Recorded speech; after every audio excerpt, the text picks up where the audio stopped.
If you take up your cross, if you take up your cross, you can't say that I lied. Say that I lied. There's always a chance. There's always a chance. You could be crucified. Oh, crucified. Yeah. If you take up your cross, you could be crucified. You could be crucified.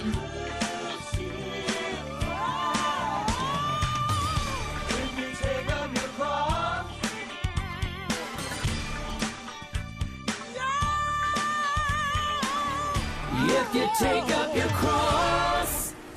Hey everybody, Justin Ryan here, and I have Marsha Stevens-Pino with me, and we are here for Webisode Wednesday once again. And today we have a topic.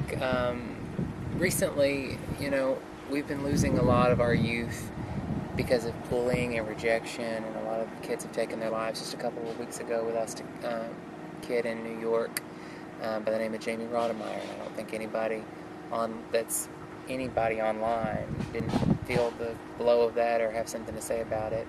And so people had written me and asked me to do a video about it to, see what my take was, since, for the last year I've been, trying to reach out to kids to let them know, that there are safe places, or that there is a God that cares about them. And that I've been there too, of course.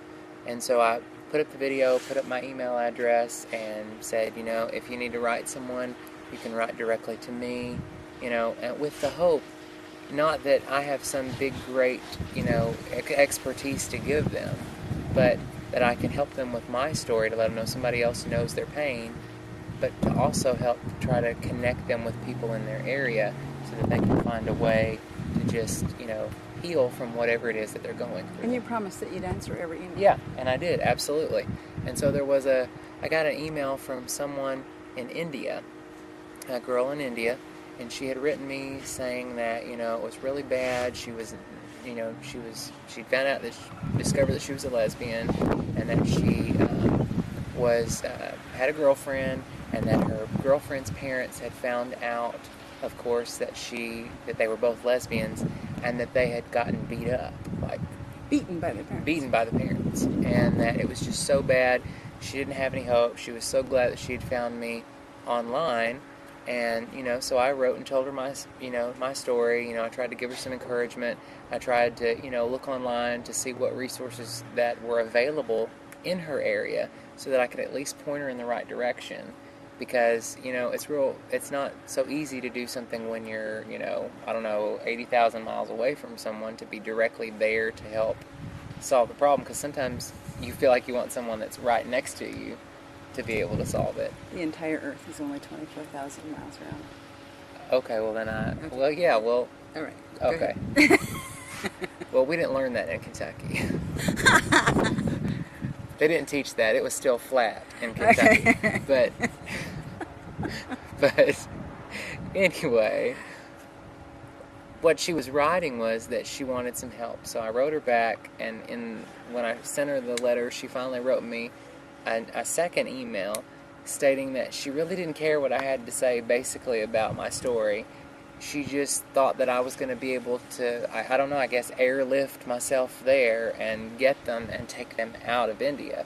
And, I can understand being in an area that you don't want to be in, that you don't feel safe in. I can totally get that, When I say that I grew up in a town that was really, really small-minded, and that was really, really bad, and with things that, with my parents and how small-minded, and the abuse and stuff that was involved in all that, it was really, really bad.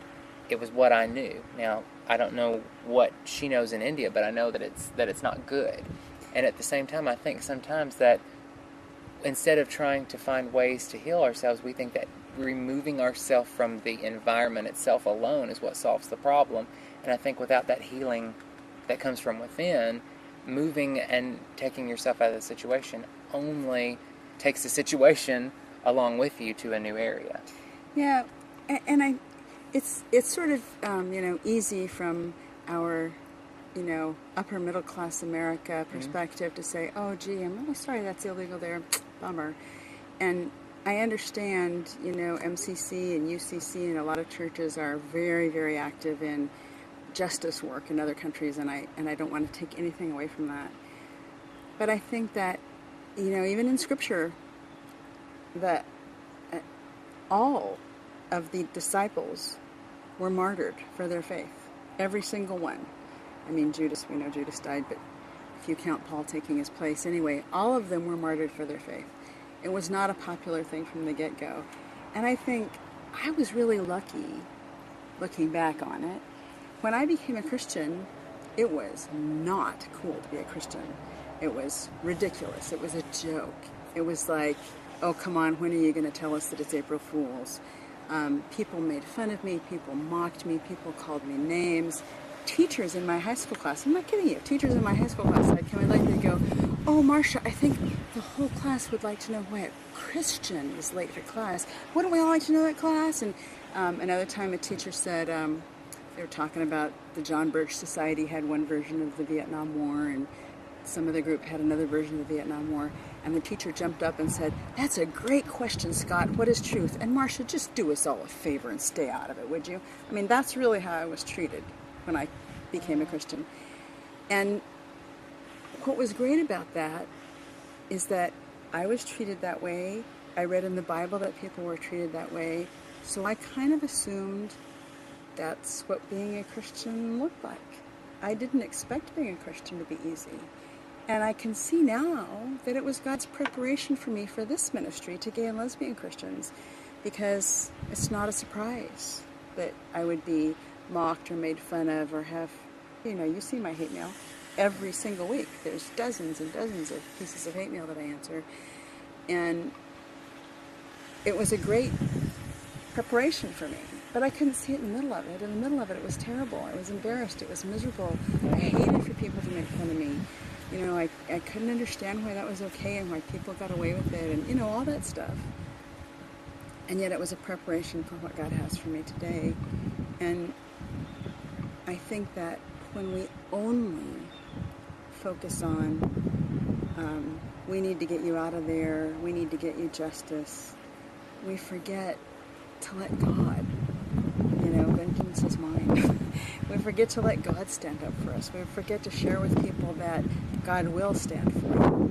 We forget to say that, every single Christian is called to lay down their lives. Not all of them are taken, but some of them are. And we don't, I don't think we share the truth of that sometimes. We kind of, the truth in the back of our minds is, once we get it together, everything's going to be great. Yeah. And there won't be any problems. And one of the things that I'm always interested in is in Philippians 4, there's this scripture that everybody knows. Paul's talking and he says, I know how to be abased and how to abound. In other words, I know how to be rich and how to be poor. I know how to be full and I know how to be hungry. I know we're in Philippians 4:12. Sorry, electronic Bible, trying to see my bifocals. I've learned the secret of facing plenty, abundance, and want, because I can do all things through Christ who strengthens me. Now, people stop there, but let me tell you the next line. Yet, it was kind of you to come alongside of me in my trouble. So, there's both sides of it. Sometimes people just want to stop with the, well, you can do all things through Christ that strengthens you. And they don't want to go on to the part that says, but I'll be with you in it. Mm-hmm. And those are two sides. We need to present them both.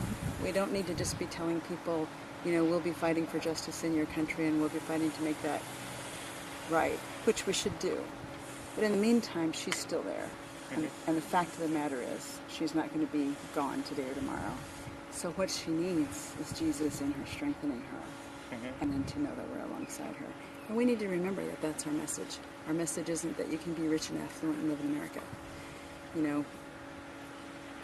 If that's our message, we've really missed the point. Mm-hmm. Mm-hmm. The message is that no matter where we are, we have Jesus in us to see us through, and Jesus provides people around us to come alongside us in our troubles.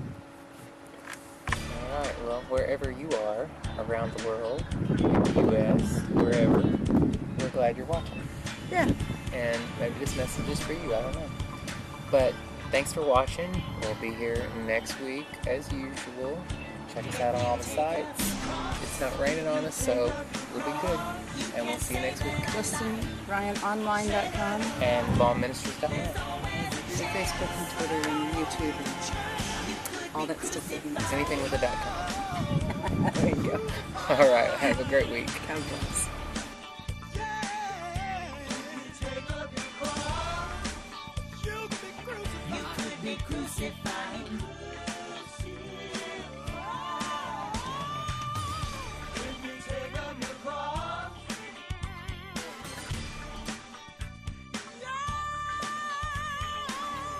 If you take up your cross.